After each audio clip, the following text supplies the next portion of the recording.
So our second experiment in the thermal group. Second experiment in the thermal group is what? It is anti-wind up heated tank. Okay, anti-wind up. So you open this and stop this. We'll come back to the aim of the experiment. See, second experiment is what? It is anti-wind up heated tank. Okay, anti-wind up. Now what is the aim? Aim here you have to find out. The aim is what? It is to determine the effect of anti-wind up action on the integral controller. This anti-wind up is required whenever we make use of integral controller. Okay, whenever there is an integral controller, anti-wind up is required. Otherwise, what will happen? The integral, what is the action of the integral controller is, see, when there is a difference in the required desired output and the actual output, there is a difference in the desired output and the actual output, there will be a error. Okay, the integral controller will sum up that error. Okay, the error gets accumulated and it grows large. Okay, causing the wind up action. Okay, wind up will occur. Okay, the error will grow and it will cause the wind up action. To avoid that, another feedback loop is required to eliminate that action. So that is why the anti-wind up is used. To eliminate that wind up action, anti-wind up is required. Okay, so this is anti-wind up. What is the effect of when there is an anti-wind up? What will happen? When there is no anti-wind up, what will happen? Okay, the effect is required now. Okay, that effect we are going to analyze. Okay, so this is the second experiment. So this is the tabular column. Okay, for that experiment. Now we will go to the experimental user interface. So now here, whatever the values are there, Kp, Ti, Td, these three are what? The integral, that is a PID controller values. Okay, so we will input that one. So it is 6.7, 252, 63. Okay, 6.7, 252. 63. Okay. Just a minute.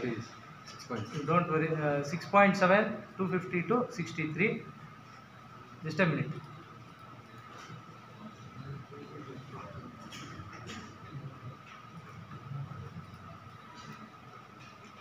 Okay. It is 6.7, 252, 63. Okay, we'll set the point. Okay, set point, let our set point be 90 degrees Celsius. Okay, so now we will run the experiment here. See, now there are two things here. Controller, in the controller dialog box you can see there are two things. See, one is IK anti-wind up setup and the other one is anti-wind up setup. This IK anti-wind up setup means there is no anti-wind up setup. When there is no anti-wind up, feedback loop is not there, when it is not connected. Okay, so I have toggled it to IK anti-wind up setup. Okay, now I will set point. So my set point is 90. Okay, I have set the point to 90 degrees Celsius. Now I will run the experiment. You observe what will happen.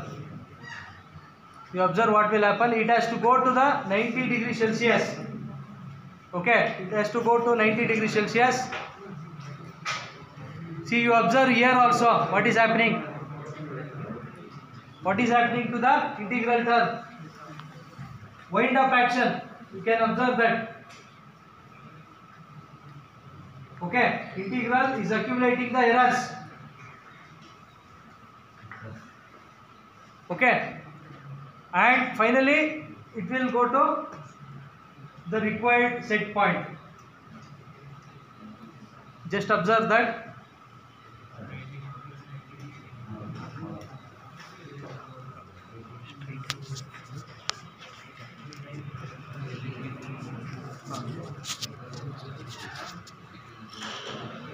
Okay. So here you got the required 90 degrees Celsius, but what was the time? What is the time? Okay, around 3:30 minutes. Okay. So integral term 17.5. Okay, time taken to reach that point is what? 320 minutes. Minutes, right? Okay.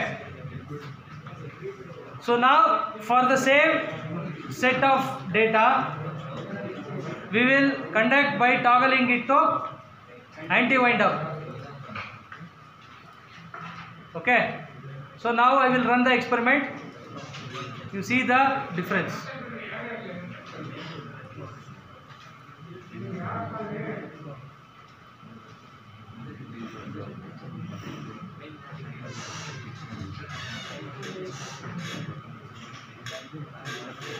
Okay.